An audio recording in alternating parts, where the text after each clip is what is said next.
자, 보자. 36페이지. 요건 이제 지울게요. 36페이지부터 이제 어디까지? 41페이지까지 좀 붙여서 해볼 건데, 일단 선생님 작품 설명 조금만 해드릴게요.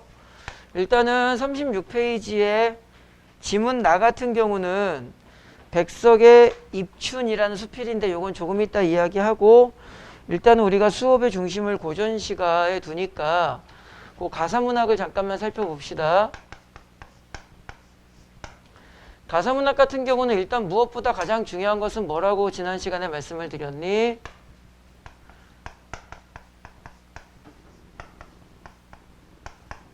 뭐 분석이라고 말하는 건 좀 전달이 잘 안 될 수 있으나 현대어에 대한 접근이 부드럽게 이루어지셔야 하고요. 꼭 여러분들이 기억하셔야 되는 게 뭐야? 이거 이해를 잘 하셔야 돼요. 수업 내용을. 일단 어휘력이 있으셔야 됩니다. 지랄한다. 너 내 여인을 왜 때려? 비록 딴 남자와 결혼하긴 했지만. 자, 어휘가 상당히 중요하는데 지난 시간에 선생님이 이렇게 필기를 해드렸을 거야. 어휘의 늪에 빠지지는 마라. 뭐 간단하게 설명하면 모르는 단어들은 다 제끼는 거야. 알겠죠? 그리고 올해 수능에 만약에 가사문학이 나오면 한 70% 가까이의 확률로 기존에 이제 가사문학이 수능에 나왔던 걸 보면 연계 작품을 출제를 많이 해 주십니다. 그러니까 자기가 난 가사문학이 좀 부담스럽다면 연계 교재만이라도 한 번쯤 한두 시간이면 다 정리가 되는 거니까 정리를 해 보실 필요가 있고, 그 중에서 지금 하는 이 만원사라는 작품은 상당히 중요한 작품입니다. 자, 일단은 천천히 한번 내용을 정리해 볼게요. 만원사를 누가 썼다고 되어 있냐면 안도환이라는 인물이 썼다고 되어 있는데, 안도환이라는 이 인물이 만원사를 쓴 다음에 뭐를 하나 더 쓰니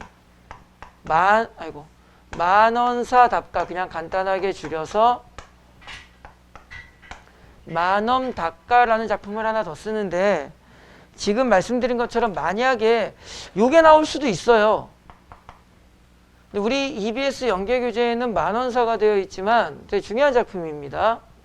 만엄답가가 나올 수도 있는데 쉬워요. 이 작품 어렵지 않습니다. 일단 여러분들이 꼭 기억하셔야 되는 원포인트는 뭐냐면은 동일 작가야. 그러니까 자기가 두 개 다 쓴 거야. 다 썼는데 뭐가 차이가 있냐면 화자, 청자가 달라집니다.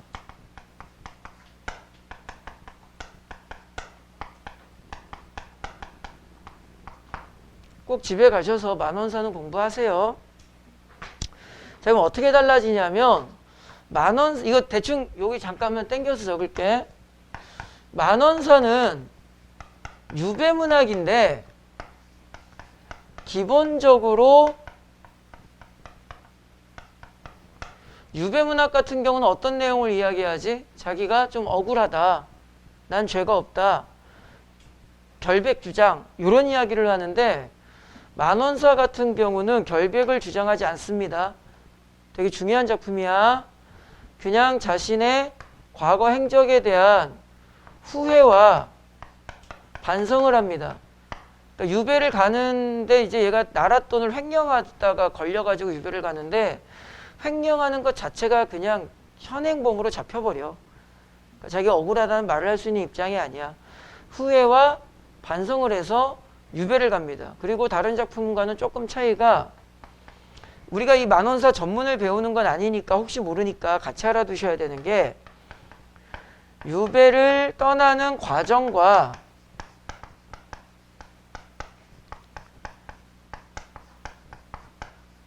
유배지에서의 삶의 모습이 아주 디테일하게 나옵니다. 그런데 이 유배지에서의 삶이 어떻게 나오냐면은 아주 초라하고 비극적 삶으로 나와요. 그러니까 쉽게 말하면 동정심 유발이야. 다른 유배문학 같은 경우는 동정심 유발을 안 합니다. 왜? 그냥 자기 억울하다고 이야기를 해야 되니까 당당함으로 가야 되는데, 이 작품은 억울함 자체를 이야기하지 않기 때문에 어떤 의미에서 본다면은 동정심 유발 형태로 되게 초라하고 힘들고 비극적인 삶을 아주 디테일하게 이야기를 해. 그러다 보니까 만약에 이 만원사라는 작품이 수능에 나오면 표현상의 특징에 요 표현이 나올 거야.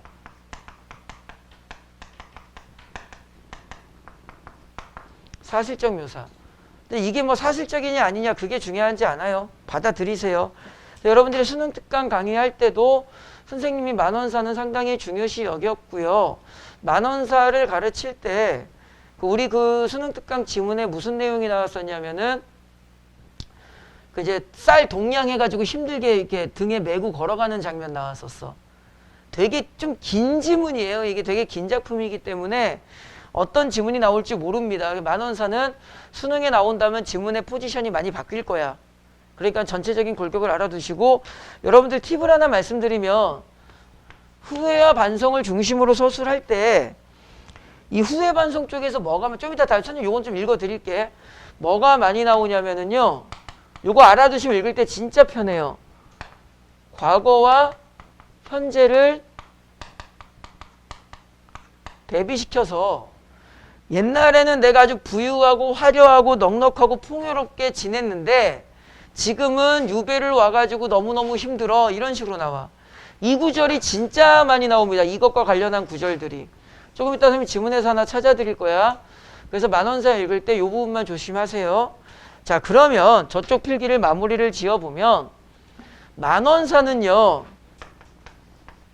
화자가 누구냐면은 이 유배를 온 자기 당사자야. 그리고 청자라고 말하기는 뭐한데 좀 애매한 게 요즘 애매합니다. 이걸 청자라고 하는 표현 자체가. 청자가 누구냐면은 얘가 유배에 와서 유배를 가면은 어떤 집에 이렇게 자기가 얹혀 살아야 되거든. 그 집주인이 있을 거 아니야. 그죠?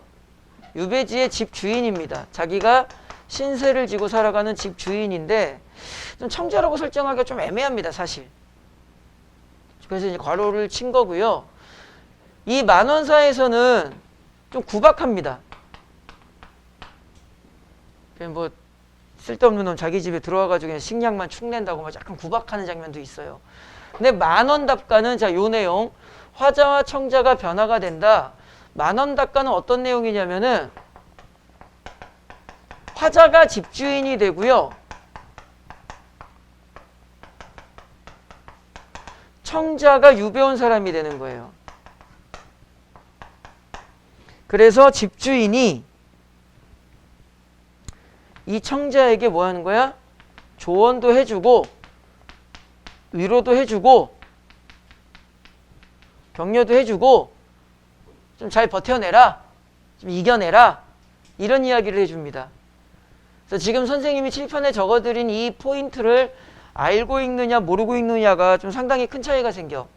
그래서 만원사는 중요한 작품이니까 머릿속에 잘 숙지를 하시고요. 선생님이 조금만 읽어드릴 건데 일단 뭐 24번부터 문항이 있지만 그 문항을 보기 전에 어느 정도 수준까지만 해석을 하면 되는지를 보여드릴게. 자, 같이 봅시다. 북해산 기러기는 상림원에 날아나니 상림원 뜻풀이 보니까 황제의 정원, 상림원에 날아든 기러기 발목에 북해에 잡혀간 신하의 소식을 전하는 편지가 묶여 있었다고 한다. 키워드는 편지야. 내 가신 어이하여 이다지 막혔는고. 그러니까 이게 어떤 내용이냐면 기러기가 날아다니기는 하지만 나는 소식이 막혔대지. 그러니까 나는 소식을 전한다 못 전한다. 못 전한다. 키워드는 뭐야? 단절감. 여기까지만 해석하는 거야. 그럼 키워드를 다시 지금 선생님이 설명하는 것처럼 소식이 전달되지 않는다. 이렇게 메시지를 잡지 못하더라도 여러분들은 두 번째 줄에 어떤 단어? 막혔는고. 요 키를 잡으면 되는 거야. 보여드리는 거야. 가사문학이 어떻게 읽히는가. 막혔는고에다가 이렇게 V 표시해 보세요. 선생님이 좀 이따 뭐 하나 보여드릴게. 막혔는고 V 표시해 주세요. 꿈에나 혼자 가서 고향을 보련마는 꿈이라도 꿔서 고향을 가고 싶은데 원수의 잠이 올 때 꿈인들 아니 꾸랴. 요것도 V 표시. 아니 꾸랴. 서리법이야. 꿈을 안 꾸겠느냐 이 말은 내가 잠이 와야 꿈을 꾸지 않겠느냐 이 말이겠죠. 그럼 내가 잠을 잔다 못 잔다? 못 잔다. 흐르니 눈물이요 지은하니 한숨이라. 눈물 한숨 체크. 눈물인들 한이 있고 한숨인들 끝이 있지. 내 눈물이 모였으면 추자섬. 참고로 이 추자섬이 얘가 유배온 곳입니다. 내가 눈물을 흘리면은 그 눈물이 과장법이죠. 섬을 만들 만큼 흘렸고요. 이 한숨이 쌓였으면 한라산을 덮었을 거래요. 과장법이고 별 내용이 없는 거예요. 해안에 낙조하고 어촌에 연기 날지 몰라도 돼요. 사공은 어디 가고 빈배만 배웠는가 이런 단어 우리는 많이 봤죠. 외로움 심화 이런 걸 6글자로 뭐라 그러지? 이 정도는 알아야지. 객관적 상관물 빈배만 체크. 그럼 잘 봐봐. 막혔어. V 체크한 단어만 보세요. 막혔어. 꿈도 못 꿔. 눈물과 한숨만 나며 빈배 외로움의 심화 객관적 상관물. 이렇게 읽으시면 되는 거라고. 그러니까 여러분들이 뭔가 지금 고전문학을 잘못 접근하시는 분들이 있어. 디테일한 해석을 절대로 요구하지 않아요. 정확한 해석과 디테일한 해석은 좀 다른 느낌이죠. 지금 이거 보여드리는 거야. 어느 정도 어휘는 알아야겠지만 굳이 여러분들이 어휘 하나하나를 다 따질 필요는 없다. 더 읽어볼 겁니다. 중약 아래. 간밤에 부던 바람 천산에 빗뿌리니 바람, 비 체크해보세요. 90동군은 겨울장군이라고 또 풀이가 나오고요. 춘광 체크 춘광. 밑불솜 믿음직하다라는 뜻이래요. 천지마음 봄을 절로 알게 하니 봄. 나무 잎이 피고 가지가지 꽃이로다. 잎꽃. 자, 네 줄 묶어서 맥락. 아, 뭐가 되었구나. 바람 불고 비 내리며 춘광이 비추고 봄이 왔고 잎이 피고 꽃이 피는구나. 이렇게 된 거잖아. 그럼 네 줄을 묶어서 우리는 맥락. 뭐로만 이해를 하면 돼? 계절감. 방초는 처처한데 모르죠. 버려. 춘풍 소리 들리거늘. 춘풍 봄바람. 눈 씻고 일어나 앉아 객창을 열쳐보니 이 정도는 해석이 되죠. 창문을 여니 창전에 수지화는 웃는 듯 하였구나. 수지화 꽃화자잖아. 그럼 여기까지 정리. 봄이 왔어. 아침에 일어나서 창문을 여니 꽃이 보여. 요만큼 해석하라는 걸 못한다고? 야, 말도 안 되는 소리 하지 마. 그러니까 해석하기 싫은 거잖아. 야, 자기가 스스로 뭔가를 움직여야지. 지금 내가 말씀드린 만큼의 해석을 못한다? 거짓말이잖아 그거. 정말 못해? 에이. 반갑다. 지금부터 잘 봐. 요 얘기 말씀드릴게요. 요게 어떻게 서술되나. 반갑다 저 꽃이여 예 보던 꽃이로다. 낙양성 중에 저 봄빛 한가. 낙양성주는 자기가 있던 공간인데 모르더라도 버려. 괜찮아. 고향 원상에 이 꽃이 피었는가. 고향이라는 단어는 보이죠. 그 여기까지 뭐야. 꽃을 보고 어디 생각한다. 고향 생각한다. 간해 지나간 해. 이거를 알고 있다면 여기 봐봐. 이 작품은 이 포지션의 정보 서술이 많다는 걸 알고 있다면 간해. 이걸 뭘로 해석할까. 지나간 해. 과거겠죠. 지나간 해. 오늘날에 웃음 보던 꽃은 다시요. 웃음 보던 꽃은 과거에 지금 보는 이 꽃을 나는 웃으면서 봤다고. 해석 못해도 일단 넘어가 봐. 청준에 술을 부어. 청준도 풀이 나와요. 술. 꽃 꺾어 햄을 넣고 또 풀이 나와요. 장진주 또 풀이 나와요. 노래하며 무진무진 먹자 할 때 정리. 꽃을 보며 술 마셨대. 내 번화 즐김. 저 꽃을 보았더니 내가 술 마시면서 즐기면서 저 꽃을 봤대. 근데 우리는 만원사의 기초정보를 알고 갈 거잖아. 그러니까 지금 읽은 거는 현재야 과거야. 과거겠지. 올해 이날에 눈물 뿌려보는 꽃은 지금은 이 꽃을 뭐 하면서 보고 있다고? 눈물 뿌려 울면서 보고 있으니까 지금이 뭐가 돼? 현재. 그래서 과거와 현재를 대비시키는 표현 구절이 상당히 많다라는 것을 미리 알고 들어가야지 그 포지션이 딱 깔끔하게 정리가 돼. 이해됐니? 그래서 만원사는 과거 현재 대비를 알고 들어가셔야 됩니다. 자, 뒷내용은 여러분들이 편하게 이제 좀 이따 읽어보실 거고요.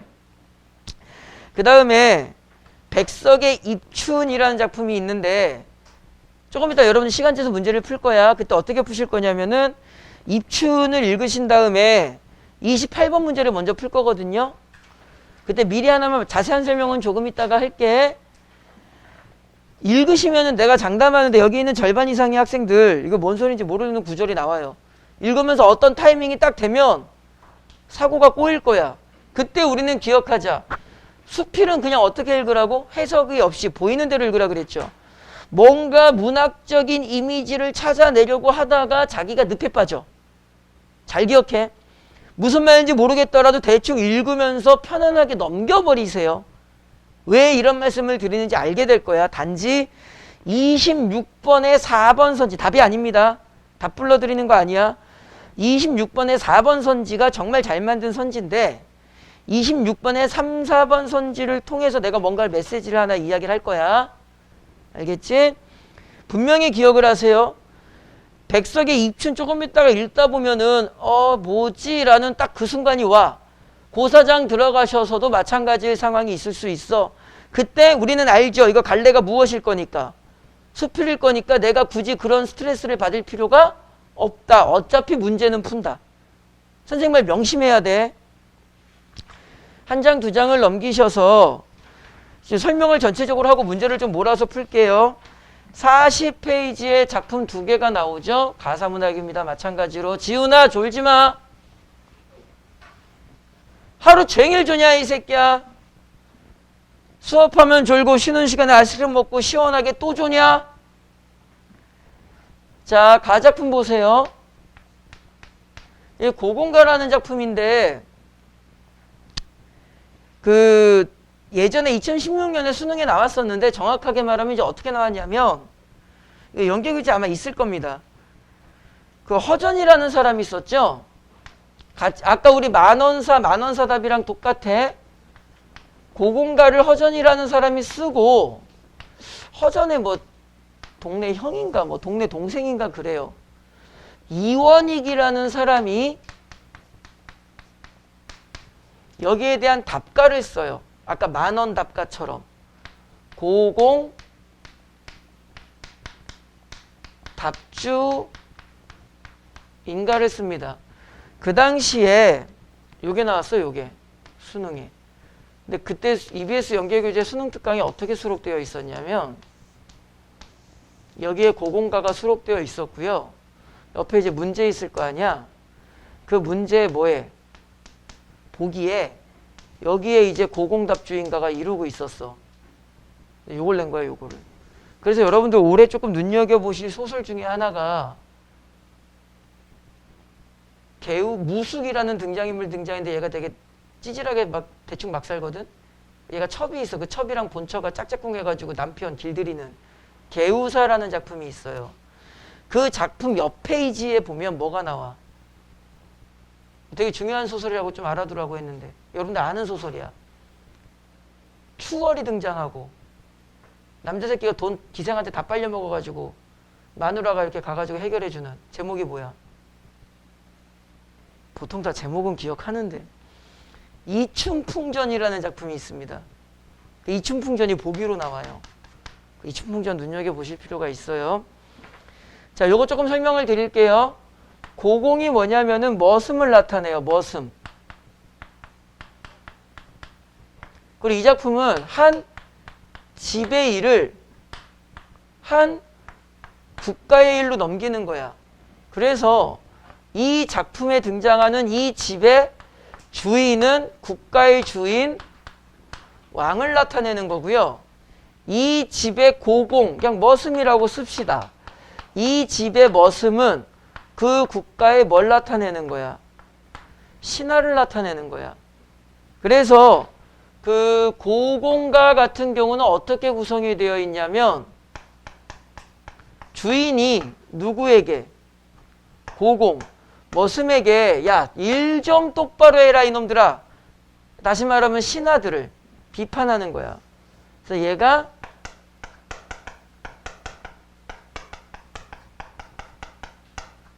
비판의 대상이고 훈계하는 거야.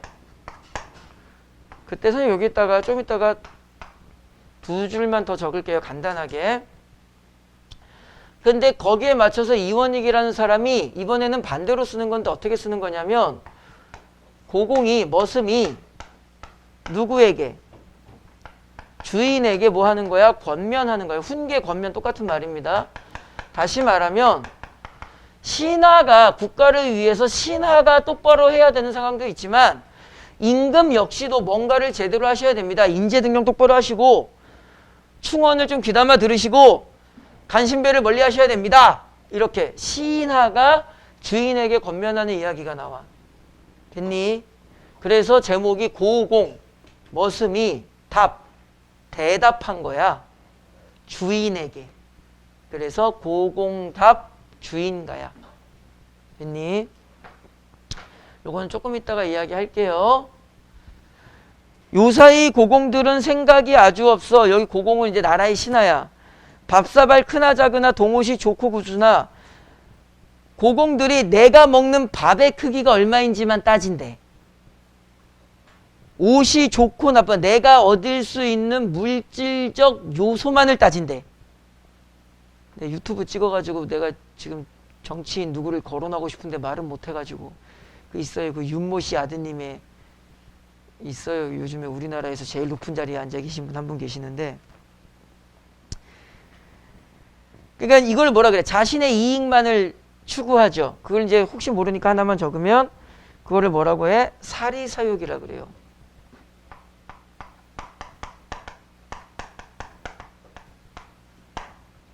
자신의 욕심만을 채워. 막 비판의 대상을 막 욕을 하는데 어디까지 잠깐 갈 거냐면은요. 밑줄친 기억 보세요. 밑줄친 기억. 나중에 문제 풀 때 꼼꼼하게 조금 더 보고 문제 푸세요. 김과 이가 머슴들아 새 마음을 먹졌구나. 이제 김과 이가는 이제 그 당시에 당파 싸움을 할 때 김씨 세력파가 있고 이씨 세력파가 있었나 봐. 너희들 젊었으나 생각이 없느냐. 한솥밥에 밥 먹으면 맨날 시기할래. 한마음 한뜻으로 농사를 짓었구나. 무엇을 강조하니?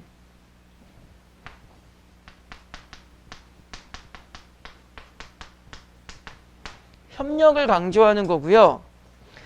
그 다음에 한 집이 넉넉하면 옷밥을 걱정하여 서리법.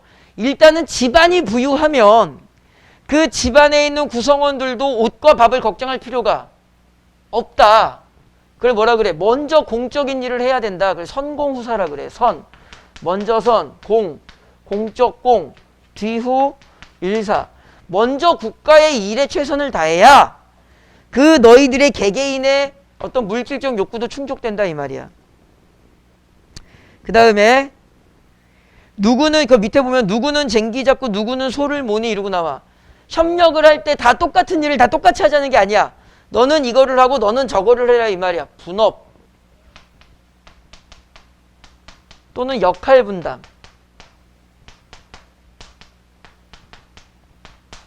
그 다음에 우리 교재에는 안 나오는데 그 이제 전체적으로 뭐가 나오냐면은요. 주의할 게 있어요.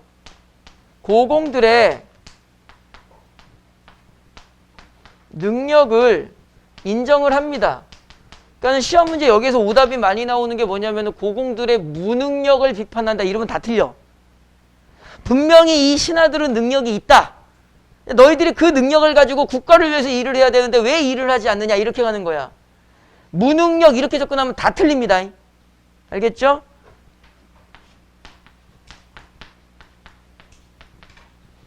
이 능력 없는 놈들아 이렇게 가면 다 틀려. 무능력이 아니에요. 됐지? 그래서 이렇게까지 해서 이제 고군과 나머지 디테일한 부분들은 조금 여러분들 읽으면서 푸시고요. 그 다음에 이게 문제가 뭐냐면 요거를 지우고 두 번째 나 작품이 문제야. 여러분들 EBS 연계교재에 있는 이 최현이라는 사람이 쓴 명월음이라는 가사문학이 나오는데 이게 만약에 용사음이라는 작품이 만약에 작가 연계로 나오면 이거 큰일 나. 이 내용이 되게 어렵습니다. 근데 지금 선생님이 용사음은 좀 설명을 드릴게. 근데 지금 선생님 설명만 잘 들어도 명월음이 아니라 제목 기억해나 용사음이야. 지금 선생님 설명 들으면 대충 어느 정도까지는 그래도 내용 접근이 될 거야. 불안해서 그래 이게. 작년도에도 작가 연계, 이게 말이 좋아 작가 연계지. 말도 안 되는 소리죠. 그러니까 작년도에 현대시가 뭐가 나왔었냐면 이육사의 초로였나 무슨 현대시가 하나 나왔는데 그 작품이 수능 특강 수능 완성에 수록된 작품이 아니었어. 근데 나온 거야. 그 뭐라고 이야기를 했냐면 작가 연계래. 그러니까 수능 특강 수능 완성에 이육사 작품이 있었다는 거지.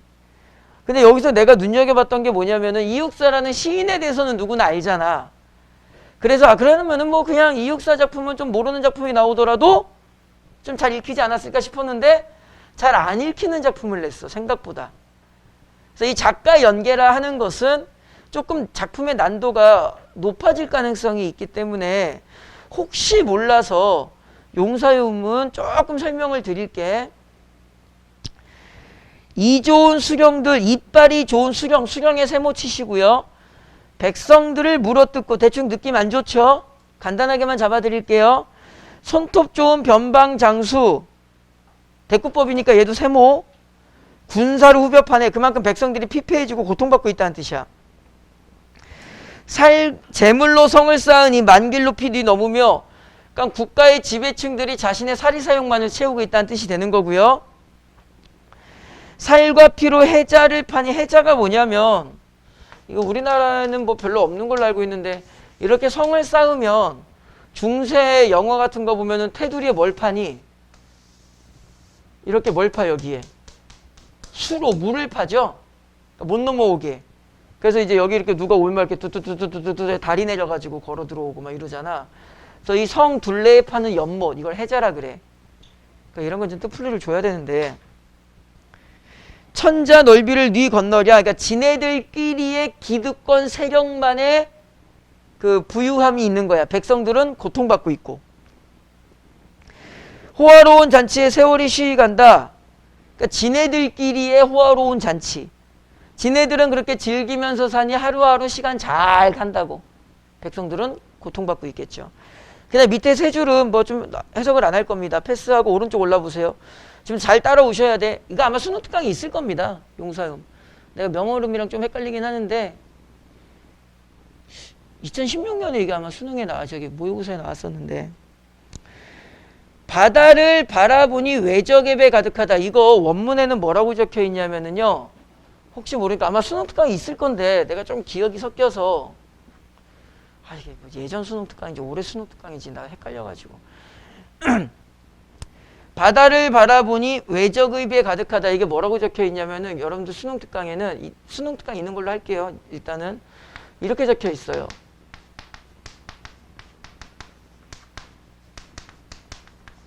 바다가 야유였다. 그러니까 이게 문제야.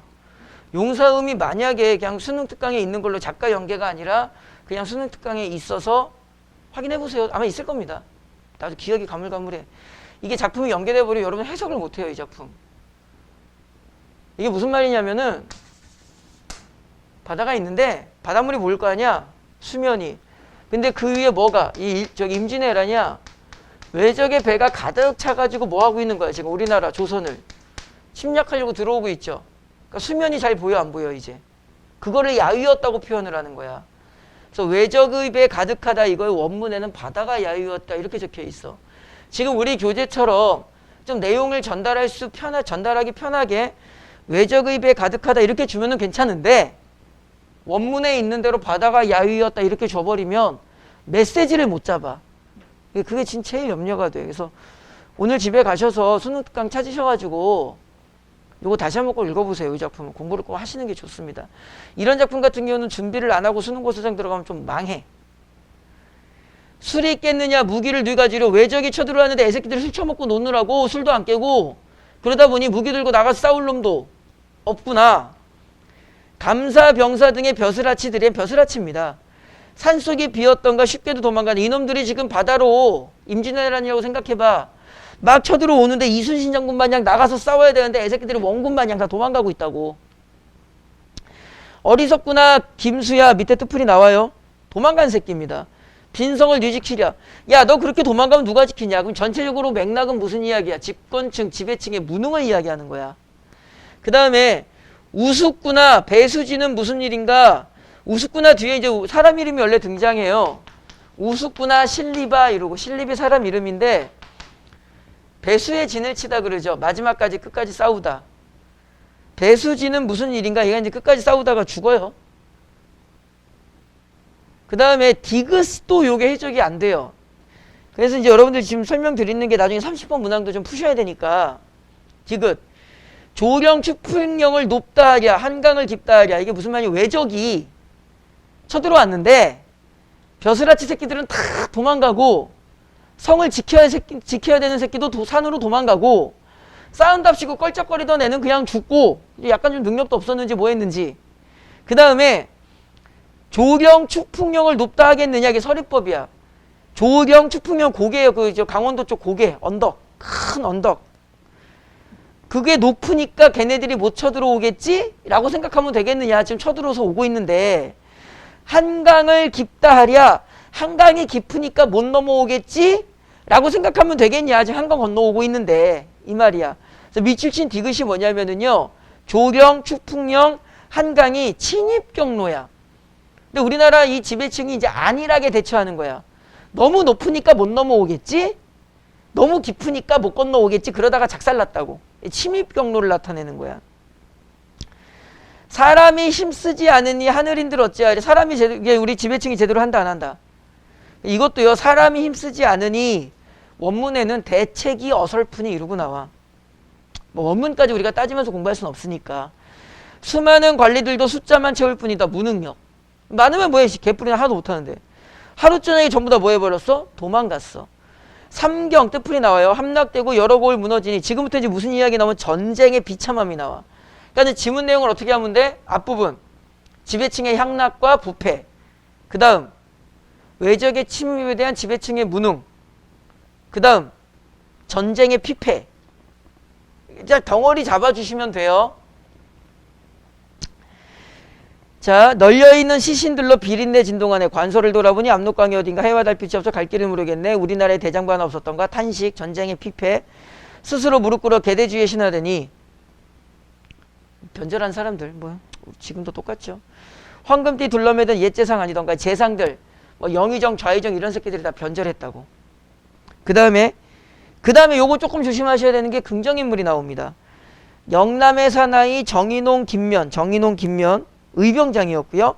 홍의장군 곽재우 유명한 사람이죠. 의병장이었습니다. 얘네들은 그래도 끝까지 싸운 거야. 멋있게. 얘네들은 긍정인물이야. 됐죠? 그 다음에 중약 아랫부분을 읽으시면은 그냥 전쟁의 비참함 이런 얘기 나옵니다. 이거 이제 여러분들이 읽고 이제 문제를 풀어보세요. 그래서 용사음의 내용은 좀 챕터를 잡으셔야 돼. 지배층의 부정부패 비판, 무능력 비판, 그 다음에 백성들, 전쟁으로 인한 백성들의 피폐함 이렇게 좀 덩어리를 잘 기억하시고 그 용사음 문제는 좀 집중해서 푸셔야 될 겁니다. 그 다음에 여기까지 이제 여러분들이 작품 기본 설명을 다 했으니까 문제를 풀어볼게요. 앞으로 돌아가셔서 36쪽부터 41쪽까지 기본적인 작품 설명은 다 했으니까 6분 정도만 재서 여러분들이 문제를 풀어보도록 합시다. 시작.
조금 더 푸시던 거 더 마무리하시고. 낙서 좀 하지 말아야지.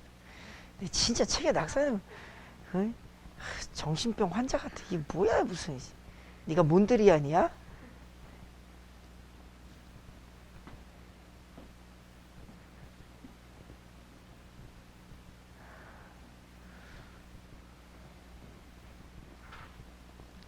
보경이 다 풀었어? 예영이는?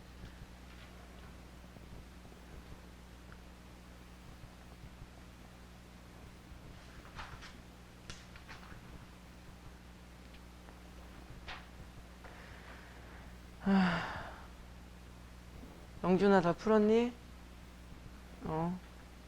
조금 더 푸세요.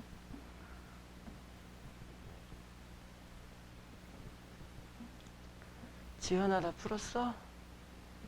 너는 눈이 반은 감겼다. 나중에 은서랑 지현이 수능 끝나고 꼭 와. 삼겹살에 소주 한잔 사줄게. 같이 먹지는 않아. 카드 줄 테니까 니네끼리 먹고 와. 내가 옛날에 얘기했잖아. 여학생이랑은 절대 술 안 마신다고. 그냥 사준다고. 카드 줄 테니까 저기 돌아가면 저기 머래 삼겹살이라고 아니? 메주뜰 소반이라는 음식점 하나 있는데 되게 맛있는데 비싸서 나도 잘 못 가거든. 된장찌개 하나에 무슨 뭐 12,000원 막 이래서 맛있어. 근데 음식이 되게 깔끔하고 이제 어느 날째 약간 좀 그래도 오늘은 돈을 쓰겠다 뭐 이럴 때 이제 가서 먹는데 그 아래에 가면은 머루 삼겹살인가 머래 삼겹살인가 있어. 그 건물주가 건물주 따님이죠. 그러니까 건물주 딸이 내 제자였는데 예전에 그러더라고. 자기가 얘기해 놓을 테니까 와서 먹으래. 가족들끼리 가서 먹었어. 그러는 여기 뭐 누구 지인이시냐고 해서 아유 그러시냐고 음료수 서비스 딱 주시고 해서 고기 진짜 맛있어. 근데 돈은 다 받으시더라고. 좀 싸게 해줄 줄 알았는데 사실 삼겹살이 뭐 구우면 다 맛있지 뭐. 근데 진짜 거기 가서 먹고 와. 같이 먹진 않아. 지연이는 수능 끝나고 제일 먼저 뭐 할 거야? 자, 11월 17일 수능 끝났어. 5시야. 뭐 하고 있을까? 논술까지 다 끝났어. 뭐 할 거야? 나한테 전화한다고? 왜 숨겨둔 마음을 고백할래? 나한테 왜 전화해? 강사들이 이제 요 동네에서 메가스터디 근무할 때부터 수능 보는 날 절대 안 가는 곳이 있습니다. 수능 당일날 강사들은 절대 여기를 안 갑니다. 메가스터디 때부터. 거기가 어디게? 아니 인계동. 절대 안 갑니다. 나 몰랐거든. 나는 2008년도에 메가스터디 왔을 때 그 인계동이라는 그 동네의 어떤 성향? 그곳이 어떤 곳? 이런 걸 전혀 몰랐거든. 근데 수능 본 날 친구가 놀러 온 거야. 수원에. 그러니까 수능 당일날 나도 저기 수업이 없었거든. 또 잠깐 출근해서 이것저것 업무 마무리하고 친구가 이제 서울 사는 그놈이 2명이 내 얼굴 본다고 이제 수능 끝났으니까 좀 시간이 있으니까 소주 한잔 마신다고 수원까지 온 거야. 그러니까 이제 인계동이 번화가고 술집 많으니까 야 그럼 인계동 어디로 와라. 인계동 홈플러스 앞에서 만나가지고 딱 걸어갔는데 그게 저녁 6시 반 7시 그 사이쯤이었을 거야. 와, 나 그날 술값만 한 30만 원 넘게 썼을걸? 들어갔는데 갑자기 뒤에서 누가 선생님 그래. 그 원래 못 들어오잖아. 근데 어떻게 들어오대? 그래가지고 술값 계산해주고 다른 데 그 민망해가지고 야 다른 데 가자. 다른 데 가니까 씨발 또 있어. 그 앞에 거기 큰 사거리 무슨 편의점 앞에서 뭐지 한 10대 명 죽치고 앉아있고. 인계동 절대 안 갑니다. 혹시라도 여러분들 수능 끝나고 나 만나면 길거리에서 그냥 쌩 까세요. 그냥 나도 별로 상처 안 받아. 인사하지 마. 뭐 지지고 볶고 뭐 학원 좋지도 않은 곳을 3년 동안 난리를 치고 다녔는데 바깥에서 뭐 내 얼굴 봐야 뭐해. 그리고 학원에 뭐 가끔씩 인사하러 오시면 그냥 물건만 놓고 가세요. 학원문 안 잠그고 다니는 거 알잖아. 냉장고에 넣어놓고 가. 그냥 카톡만 주시면 제가 감사히 잘 먹을게요. 좀만 참자. 힘들더라도. 선생님이 항상 내가 생활하는 습관 중에 하나인데 좀 힘든 일이 있으면 그 힘든 일이 지난 다음에 사람이 그렇잖아. 힘든 일이 지난 다음에는 그래도 뭔가 좀 여유, 뭐 좋은 일, 뭐 순간적인 어떤 안도 이런 타이밍이 오잖아. 그러니까 예를 들어 선생님이 지금 어제 오늘 내일까지는 상당히 바쁘거든. 지금 낮에 특강도 하고 있고 오전에는 또 뭐 개인적으로 뭐를 좀 하고 있고 그래서 오늘도 8시에 일어나가지고 지금까지 뭐 약간 강사가 낮에는 좀 쉬는데 쉬는 그 텀이 없이 아침에 가서 아침에 뭐 하고 점심 때 또 와서 특강하고 특강 끝나자마자 집에 가가지고 마인크래프트 그거 보고 오고 다시 또 이거 수업하고 이제 오늘 집에 가면은 이제 내일 특강 수업 준비 좀 덜한 게 있거든. 그것도 특강 수업 준비하고 또 내일은 이제 똑같이 하고 집에 가면은 그 목금에 모의고사 보기로 했잖아. 그 모의고사 내가 미리 풀어봐야 될 거 아니야. 그 모의고사 미리 풀고 나 좀 힘든데 내가 마음속에 두 가지를 생각하고 있어요. 첫 번째가 뭐냐면 내일 내가 퇴근하고 집에 가서 수업 준비 끝나면 새벽 한 3시쯤 되거든? 그럼 잠깐만 있으면은 내일 그 메뉴랑 토트넘이 축구를 합니다. 그럼 봐줘야지. 우리가 또 우리 손흥민 테리스 때문에 씨부랄 아주 축구 봐줘야지. 그 목요일은 이제 내가 오전에 그 볼일 보고 나서 낮에 좀 시간이 여유가 좀 있어. 그 목요일날 밤엔 이제 뭐 할까? 디아블로 해야지. 그래 이제 내가 이제 무슨 생각을 하냐면은 나 내일까지만 참자.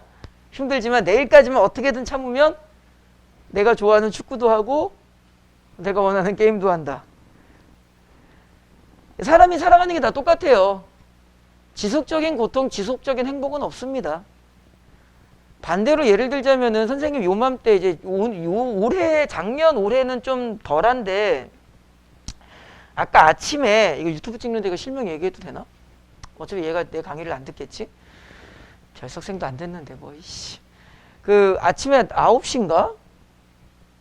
그 김모 씨 따님의 모 지원이라는 애한테 전화가 온 거야. 그래서 깜짝 놀라가지고 야, 뭔 일이야? 왜 그래? 이 시간에 웬일이니? 그랬더만은 이제 어떤 대학 발표가 났는데 붙을 예정이다. 그러니까 대기번호가 워낙 앞번호라서 이건 이제 대기번호가 1번이래. 1번. 1번은 그냥 어느 대학이든 무조건 붙거든. 그러니까 붙을 예정이다. 그래서 이제 되게 이제 기분이 좋고 뭐 본 당사자도 좋고 나도 좋고 그러더라고. 근데 반대로 말하면은요. 선생님이 강사 고3 아이들을 이제 주로 가르치면서 요 시기가 그러니까 10월 중순부터 종강 요 시기가 좀 되게 힘들어요, 사실은. 근데 작년이랑 올해는 그래서 내가 계속 물어보는 게 뭐냐면 발표 언제 나냐고 물어보는 이유가 2017년, 18년 그때는 요 시기에 발표가 진짜 많이 났어. 수시 발표가. 학종 발표는 거의 대부분이 10월 말경에 다 났거든. 수업 분위기 개판이야. 진짜로. 수업 이제 7시에 수업하면 보통 7시 한 5분 돼 수업하잖아요. 딱 들어온 한 3명은 울고 있어. 그럼 뭐 우는 이유가 뭐겠어? 그냥 그 이유겠지. 근데 이제 붙은 애들도 있을 거 아니야. 걔네들은 눈치가 없다기보다는 자신의 기쁨이 크니까 복도에서 왈랄랄랄랄 막 뛰어다녀. 되게 힘들어요. 이제 뭐 이제 속된 말로 아이들 눈치 보랴. 뭐 되게 기뻐하는 아이들 축하도 제대로 못 해줘. 야 너 진짜 잘했다 축하한다 이러는데 옆에서 이러고 있는데 요 시기가 상당히 좀 어수선한 시기입니다. 여러분들도 마찬가지일 거야. 뭐 지연이 면접 몇 개 남았다고? 3개. 얼마 이제 거의 다 왔네. 뭐 면접 준비하랴 뭐 되도 않는 면접 제시문 작성해 봐야 어차피 면접 제시문대로 읽지도 않을 거면서 뭐 또 참 힘들죠. 어수선하고 또 학교 분위기도 그렇고. 근데 좀만 참으세요. 어쩔 수 없는 시기야. 우리나라 속담에 지나간 바람은 춥지 않다라는 말이 있습니다. 지금 여러분들은 마지막 바람을 온몸으로 버텨야 되는 시기라서 그래. 좀만 참아. 어쨌든 지금까지 잘 해온 것을 게으름 속에서 날릴 필요는 없죠. 자, 봅시다. 선생님 28번 문제를 잠깐 먼저 볼 건데 36페이지의 나지문을 조금만 읽어볼 겁니다. 백석의 입춘. 잠깐 미리 질문해 볼까? 이거 무슨 말인지 알겠니? 처음에는 그래도 조금 읽히다가 중간 넘어가면서 어머 씨발 이렇게 되거든? 읽히는 부분이 아마 요 정도일 거야.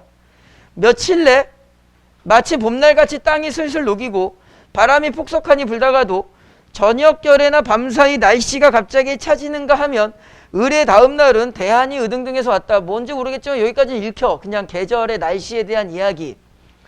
그동안만 해도 제법 봄비가 풋나물 내음새를 피우며 나리고 땅이 눅눅하니 밈이 돌고 이제는 분명히 봄인가 했는데 간밤 또 갑자기 바람결이 차지고 눈발이 날리고 하더니 환절기. 아침은 또 쫑쫑하니 단어도 좀 되게 어색하죠. 이게 백석 작품의 특징입니다. 평안도 사투리가 되게 많아요. 북한 쪽이니까 우리가 그 사투리에 익숙함도 없습니다. 날씨가 매찬데 아니나 다를까 입춘이 온 것이다. 그냥 계절 상황을 이야기해 주는 거. 여기까지 그래도 좀 읽어. 버티거든 아이들이. 나는 실상 해보다 달이 좋고 아침보다 저녁이 좋고 양력보다 음력이 좋고 그냥 좀 신비롭게 얽히었는가. 뭔가 그냥 좀 신비롭대.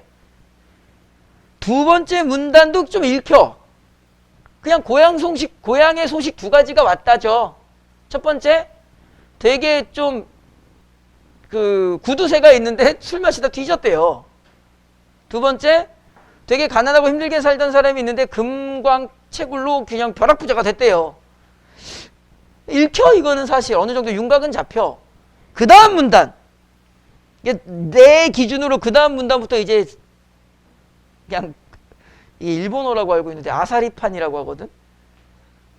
작살나는 거, 엉망진창되는 거 아사리판 났다고 하는데 딱 이제 지금 읽는 이 부분, 오는 입춘과 같이 여기 읽으면서 이제 작살이 나더라고. 나 같은 경우는 읽어볼까요? 오는 입춘과 같이 이런 이야기를 맞으며 나는 생각했다. 내 시골서는 요즘 누구나 다들 입을 삐치거나 솜씨를 써가며 이 이야기를 할 것인데 잘 봐봐. 지금 읽는 문장이 얼마나 긴지. 그럴 때마다 돈과 목숨과 생활과 경우와 운수 같은 것에 대해서 컴컴하니 분명치 못한 생각들이 때로는 춥게 때로는 더웁게 그들의 마음의 바람벽에 바람결 부딪히고 지나가는 즈음에 입춘이 마을 앞벌에 마을 어귀에 마을 안에 마을의 대간분에 들어온 것이라고. 뭔 개소리야. 읽으면서 이래버리더라고. 그냥 놓쳤죠. 그런데 상관이 없어. 버리세요. 그 다음을 읽어보면은 소년에 이해하는데 이 소년은 그냥 윤곽만 잡으면 됩니다. 수필은. 겨울을 좋아해 싫어해? 겨울을 좋아하죠. 그 소년이 맥락상 누구여야 해? 자기 자신이어야 해. 마지막 문단 쪽에 가면 그런 소년도, 집중해. 이제 26번 문제 풀 거야. 그런 소년도 이제는 어느덧 가고 외투와 장갑과 마스크를 벗기가 가까워서 서글픈 마음이 없듯이, 그러니까 겨울이 가는 게 이제 아쉽지가 않듯이 겨울이 가서 슬퍼하는 슬픔도 가버렸다. 변화가 되었다. 맥락을 잡으면 무슨 내용이야? 겨울 가는 걸 되게 속상해하고 슬퍼했던 소년이 자기 자신이 이제는 그런 거 신경 쓰지 않는다. 그래서 썰매도 노루도 맷새도 다 가버렸대. 잘 봐. 썰매라는 단어가 두 군데 나옵니다. 과거, 소년, 현재. 얘는 겨울이 좋아하고 여기에서 썰매 타면서 해피하피 흥성흥성 이랬죠. 그런데 지금 밑줄 친 비는 여기에 지금 썰매가 밑줄이 그어져 있어. 이제는 이 썰매는 특별한 의미가 있니 없니? 이제 나한테 아무런 의미가 없죠. 여기는 의미가 있지. 자, 26번에 4번 선지를 보세요. 뒷부분만. 비는 흥성흥성한 분위기 보이는 만큼만 읽으라는 게 어떤 느낌이냐면 썰매 흥성흥성, 그 흥성흥성이 무슨 뜻인지가 중요한 게 아니야. 흥성흥성이란 말은 여기에 붙어 있었죠. 이렇게. 그죠? 근데 밑줄 친 비는 이쪽에 밑줄 친 게 아니라 어디에 밑줄 그어놨어? 아래에 밑줄 그어놨지. 그러니까 26번에 4번 선지는 답이 될 수가 없는 거야. 포지션이 달라. 보이는 대로만 풀면 돼요. 무슨 말인지 알겠니? 그래서 26번 답이 몇 번으로 올라가 버려야 돼? 3번으로 올라가 버리는 거야. 4번이 아니라. 밑줄을 정확하게 보고 푸시면 됩니다. 됐니? 그러면 28번 문제를 잠깐 먼저 볼게요. 영준아, 28번은 몇 번이야? 2번. 어떤 단어에서 X를 읽을까? 그렇지. 내가 작품의 내용을 완벽하게 인지하지 않아도 수필 같은 경우는 선지 키워드가 좀 극명해. 그러니까 여러분들이 수필을 읽을 때 아까 미리 말씀을 드렸죠. 입춘 읽으면서 뭔 내용인지 모르더라도 거기에 묻히면 안 된다고. 거기에 묻히는 순간 여러분들은 무조건 문제는 틀리게 되어 있어. 반대로 그냥 제껴내고 큰 틀만 잡으시면 문제를 풀게 되어 있어. 그러니까 쉽게 가는 길을 통해서 우리는 정답을 찾을 수가 있는데 왜 그렇게 힘든 길을 억지로 만들려고 그래. 그래서 여러분들이 문학이 혼란스럽고 어려운 거라고. 그러지 말라고. 그 다음에 25번에 1번 선지도 한 건만 보면은요. 추상적 관념을 자 선지 분할 연습만 해볼게요. 선지를 막연하게 어림짐작을 하면 안 돼. 그러니까 어느 정도 특히 3등급 학생분들께서 문학을 틀리시는 케이스는 너무 어림짐작으로 봐서 그래. 긴가민가 싶은 선지가 있다면 선지를 끊으세요. 3등급 학생들은 그 5개의 선지가 전부 다 긴가민가하지 않아. 그냥 몇 개는 지우고 좀 긴가, 뭐 예를 들어서 이제 이런 느낌이잖아. 2번 아니면 5번인데 좀 애매하다. 그럼 그 2개의 선지만 분할을 하세요. 자, 25번에 1번 선지를 보시면 추상적 관념을 뭐로 했대요? 구체화했대요. 그러면 이 추상적인 요소가 뭐야? 이제 추상적인 거, 안 보이는 거. 뭐 사랑, 평화 이런 거. 얘가 대상이 되는 거고 그것을 어떻게 했대요? 구체적으로 형상화. 얘가 표현이 되는 거잖아.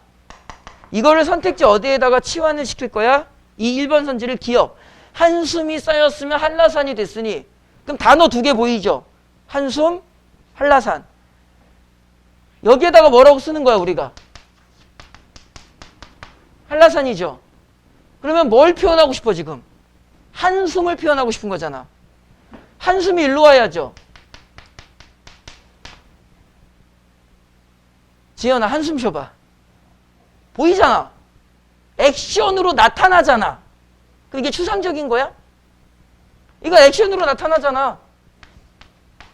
추상적인 게 아니야. 그래서 25번은 1번이 답이 될 수가 없지. 혹시 1번 선지를 고민하신 분들은 이 선택지를 내가 어떻게 접근하느냐 그것이 중요한 게 아니라 선지 분할이라는 것을 명심하셔야 돼. 3등급 학생들이 그 부분만 명심하시면 생각보다 문학의 정답률이 높아집니다. 3등급은 우리가 딱 정할 거야. 몇 문제만 더 맞추기 위해서 수능 고사장 들어갈 거야. 3문제만 더 맞추세요. 3문제만. 그러면 3초 2말에 매달리게 됩니다. 4등급은 4문제만 더 맞추세요. 그럼 3말 4초에 매달리게 돼요. 5등급은 5문제만 더 맞추라고. 다 맞추라는 게 아니잖아. 그럼 여러분들이 지금 포진되어 있는 등급에서 한 등급으로 올라가게 돼요. 내가 4등급 구간이 이만큼인데 여기에 있으면 3등급으로 완전히 올라가고 4등급 구간의 바닥에 있으면 4초 3말에 매달리게 돼. 그러면 되잖아. 4등급 바닥에 있는 애가 1등급까지 어떻게 올라가니? 이거 못 올라가요 지금. 자기 등급만큼만 더 맞추면 돼. 우리는 지금 그걸 연습하는 거라고. 충분히 여러분들이 할 수 있는 거야. 나머지 문제는 뭐 여러분들 푸시면 되고 단어 하나만 적고 들어갈게요. 24번에 3번 선지에 반추라는 단어가 있죠. 반추. 되새기다라는 뜻이야. 되새기다. 인생을 반추하다. 인생을 되새. 영준아 이 새끼야 조용해. 신경 쓰여 죽겠네. 수진아 욕 한번 해줘. 씨발 앞에서 존나 얼쩡거리네 이러고. 계속 쑥덕거리네. 신경 쓰여. 아 몰라 이씨. 지훈아 반추가 무슨 뜻이라고? 너 내 쫓아버린다. 걔 딴짓하고 쑥덕거려 이 새끼야. 대학 가기 싫으면 니 나가지 마. 아 싫어 몰라. 계속 쑥덕거리고 있어. 반추가 뭐라고? 영준아? 씨발로마. 되새기다라는 뜻이야. 기억하세요. 이런 단어들은. 그 다음에 나머지 문제 여러분들이 푸시면 되고요. 41페이지 갔을 때도 뭐 특별히 문제는 어렵지 않고 아까 뭐 작품 설명을 다 해서 30번에 3번 선지 볼게요. 디귿. 극복의 의지, 적극적 자세가 아니죠. 그 맥락상 그 내용이 나오지도 못해요, 사실은. 그런데 이제 아까 염려가 되는 게 이런 선지 때문에 그래. 디귿을 아는 학생은, 이제 내용을 아는 학생은 3번 선지가 확연하게 보이는데, 이 용사함 같은 경우는 준비가 안 되어 있으면 되게 골치 아픈 작품이야. 그래서 숙제라고 생각을 하시고, 오늘 집에 가셔서 용사함 수능 특강이 있을 겁니다. 좀 찾으셔서, 뭐 이런저런 자료들을 좀 활용하셔서 한 번만 공부를 해 놓읍시다. 나머지는 뭐 설명할 게 없을 것 같고 32번에 1번 선지 같은 경우도 조금 선지를 정확히 보셔야죠. 애들이 그걸 구별하고 있지 않은 것을 통해서 어쩌고 저쩌고인데 32번에 1번 선지 두 번째 줄 구별하고 있지 않은 것 거기에서 오답이 나오는 거거든. 그 부분을 맞춰놓고 한번 생각을 해보세요. 자 여기까지 해서 문학을 마칩니다. 비문학을 할게요. 잠깐 강의 영상 끊고